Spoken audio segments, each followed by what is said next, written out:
जी तो मैं lucky angel and time prophecy YouTube channel में आपका स्वागत है। तो आज मैं आपके साथ एक और वीडियो लेकर आया हूँ। वन वर्ल्ड रिलीजन एजेंडा शुरू हो चुका है। एशिया और ओशियानिया के माध्यम से pope Francis new world religion की घोषणा कर चुके हैं, जब उन्होंने कहा कि सभी धर्म ईश्वर तक जाने का रास्ता है। हमारी लैंग्वेज डिफरेंट हो सकती है, मगर सभी धर्म ईश्वर तक जाने का रास्ता है। वीडियो शुरू करने से पहले मैं चाहता हूँ कि आप इस वीडियो को लाइक कर दें, चैनल को सब्सक्राइब भी कर दें। तो चलिए वीडियो शुरू करते हैं। आप सभी जानते हैं कि न्यू वर्ल्ड ऑर्डर शुरू करने के लिए one religion, one government, one currency और वन लैंग्वेज होगी। अब उसी पर काम किया जा रहा है। इन्होंने अबू धाबी के अंदर अपना एक हेडक्वार्टर बनाया, जहां पर इन्होंने एक लैंड पर 3 चीजें बनाई हैं। यहूदियों के लिए सिनेगोग बनाया है, मुसलमानों के लिए मस्जिद बनाई है, मसीहियों के लिए चर्च बनाई गई है और इसको पूरा ट्रायंगल शेप में बनाया गया, जैसे मिस्र के पिरामिड है। आप जानते हैं कि मिस्र में किस तरह से युद्ध किया जाता था और ये तीनों अब्राहमिक रिलीजन को मिलाकर बनाया गया है और इसका नाम भी अब्राहमिक फैमिली हाउस रखा गया है। पोप फ्रांसिस का कहना है कि सिर्फ अब्राहमिक रिलीजन ही नहीं, बाकी सारे रिलीजन भी एक ही खुदा की इबादत करते हैं, जो कि यीशु मसीह के कलाम के बिल्कुल अगेंस्ट है। सबसे पहले मैं आपको बता दूं,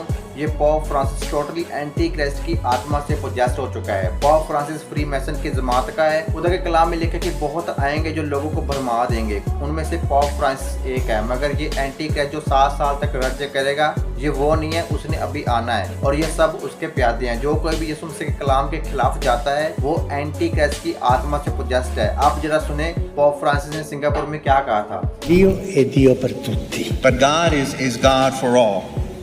E come Dio è Dio per tutti, noi siamo tutti figli di Dio. And if God is God for all, then we're all sons and daughters of God. Ma il mio Dio è più importante del tuo. But my God is more important than your God. È vero quello? Is that true? C'è un solo Dio lì. E noi sono idiomi, cammino, lingue per arrivare a Dio. There's only one God, and each of us is a language, so to speak, in order to arrive at God. Qualcuno è Sikh, qualcuno musulmano, qualcuno Muslim, Hindi, qualcuno cristiano, Hindu, ma sono Christian. diversi cammini. There are different paths, because every religion is a way to arrive at God. आप note करें, Abu Dhabi में जहाँ पर ये Abrahamic house बनाया गया, वहाँ पर कोई भी मुस्लिम अपना रिलीजन चेंज नहीं कर सकता है। उनके पास इतनी फ्रीडम भी नहीं है कि वो अपना धर्म चेंज कर सके। अगर तो वो अपना धर्म चेंज करते हैं तो उनको मार दिया जाता है और कहा जा रहा है कि हम सब एक हैं, हम सब बराबर हैं, कोई धर्म छोटा बड़ा नहीं है। मगर मुस्लिम जो है वो कन्वर्ट नहीं होना चाहते हैं और ना ही वो यहूदी हो सकते हैं और ना ही वो क्रिश्चियन होना चाहते हैं। इसी तरह से यहूदी यीशु मसीह को मसीहा तक नहीं मानते हैं और तो और वो यीशु मसीह को पाक, पवित्र, होली भी नहीं मानते हैं। फिर आप बताएं, जब ये तीनों बराबर ही नहीं है तो इस अब्राहमिक हाउस की क्या सेंस बनती है। तीनों के बिलीफ सिस्टम भी मैच नहीं करते हैं, बस हमेशा क्रिश्चियंस को ही टारगेट किया जाता है और यहाँ भी सिर्फ और सिर्फ क्रिश्चियन को ही टारगेट किया जा रहा है कि आप किसी भी मजहब में चले जाएं, किसी भी रिलीजियस प्लेस पर चले जाएं और फिर भी आप उस ही खुदा की इबादत कर रहे हो। ये सिर्फ और सिर्फ क्रिश्चियंस को धोखा दिया जा रहा है। हिंदुइज्म में वो किसी पर भी ट्रस्ट कर लेते हैं, वो किसी को भी अपना भगवान का अवतार मान लेते हैं और जो मुस्लिम है वो कन्वर्ट ही नहीं होना चाहते हैं, जबकि ये सब मानते हैं कि हम सब बराबर हैं। ये बस क्रिश्चियंस को धोखा दिया जा रहा है। पोप फ्रांसिस का कहना है कि हमारा काम ही नहीं है कि किसी को यीशु मसीह के क्रूस के बारे में बताएं कि वो रास्ता है। आप नोट करें, पोप की टीचिंग कितनी यीशु मसीह के कलाम के खिलाफ है। यीशु मसीह ने अपनी जुबान से कहा है कि रास्ता, सच्चाई और जीवन मैं ही हूँ। यहाँ पर वर्ड ही का इस्तेमाल किया गया। यहाँ पर यीशु मसीह ने ये नहीं कहा कि रास्ता, सच्चाई और जीवन मैं भी हूँ। मतलब अकॉर्डिंग टू बाइबल सिर्फ यीशु मसीह ही रास्ता है और कोई दूसरा रास्ता नहीं है ईश्वर तक जाने का। प्रेरितों के काम में अपोस्टल पीटर कहते हैं कि आसमान के नीचे, धरती के ऊपर यीशु मसीह के अलावा कोई दूसरा नाम नहीं दिया कि जिससे किसी का उद्धार हो सके। आपके सामने है कि कैसे पोप फ्रांसिस यीशु मसीह के कलाम के खिलाफ बात कर रहा है। पोप फ्रांसिस ने ऐसा भी कहा है कि जो कोई यीशु मसीह क्रूस का पीछा करता है वो फेलियर है, क्योंकि ये यीशु मसीह के क्रूस का रास्ता फेलियर का रास्ता है। ¿Qué es esto? Y esto es la historia del fracaso de Dios. This here, in this item, is the history of God's failure. Es un vía crucis. It's the way of the cross. सिर्फ यही नहीं, pope Francis हर तरह की बुत प्रस्ती को, मूर्ति पूजा को promote करते हैं। LGBTQ कम्युनिटी को प्रमोट करते हैं। ये लोग और तो और अमेज़न के जंगल की जो देवी है उसकी पूजा रखी गई थी वेटिकन के अंदर।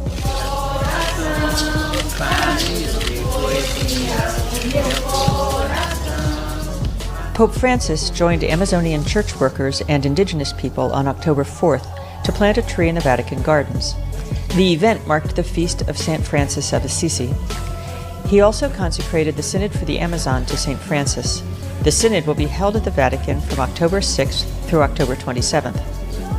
About 20 delegates from Amazonian countries opened the ceremony, singing and dancing around a mandala of Amazonian symbols. The symbols included a banner with a photograph of Sister Dorothy Stang, a missionary from Dayton, Ohio, who was murdered in Brazil in 2005 because of her defense of small farmers' land rights. फिर इसी pop Francis ने कहा कि same gender physical relationship बनाना कोई crime नहीं है. Y Dios nos quiere como estamos y con la fuerza que luchamos cada uno por nuestra dignidad. El ser homosexual no es un delito. No es un delito. Sí, pero es pecado. Bueno, primero, hemos pecado por delito. Pero también es pecado la falta de caridad con el prójimo. ¿Y vos cómo andás? Cada hombre y cada mujer tiene que tener una ventana en su vida. ये गुनाह है मगर ये कोई crime नहीं है. Google सिन और crime की क्या डेफिनेशन देता है. सिन और क्राइम के अंदर कोई डिफरेंस नहीं है. सिन वो होता है जो खुदा के लॉ को तोड़ा जाता है और क्राइम वो होता है जो इंसान के बनाए के लॉ को तोड़ा जाता है. अमेरिका के अंदर जितना भी लॉ सिस्टम है वो किसका बनाया हुआ है? वो बाइबल का ही बनाया हुआ है. सिर्फ अमेरिका ही नहीं पूरी दुनिया का लॉ सिस्टम उठाकर देख लें, ये सिर्फ और सिर्फ बाइबल पर ही बनाया गया है. सिन और क्राइम ये दो लफ्ज है मगर इनका मतलब एक ही है. आप देख लीजिए ये इंसान किस तरह से लोगों को मैनिपुलेट कर रहा है, जिस पर ये पूरी तरह से फेल हो रहा है. क्योंकि खुदा के कलाम में साफ साफ लिखा है हम जिन्स परस्त खुदा के राज्य में हरगिज़ दाखिल नहीं हो पाएंगे. मगर पोप फ्रांसिस साहब हम जिन्स परस्ती को गुनाह ही नहीं मानते हैं, सिन ही नहीं मानते हैं. बेसिकली ये लोग क्या चाहते हैं कि सारे मजहब पीस में रहें, मगर इसके बारे में खुदा के कलाम में लिखा है कि वह शांति है, शांति ऐसा कहकर मेरी प्रजा के घाव को ऊपर से ही चंगा करते हैं.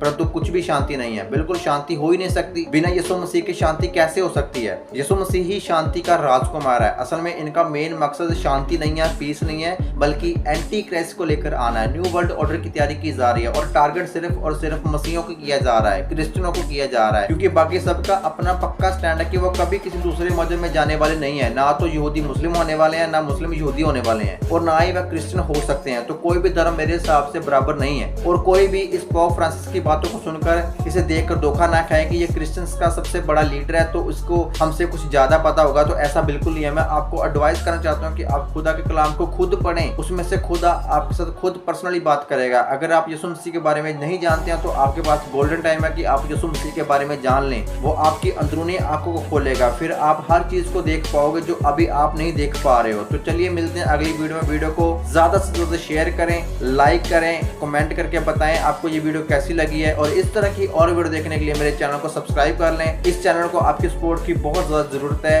अपना और अपनों का ख्याल रखें. God bless you.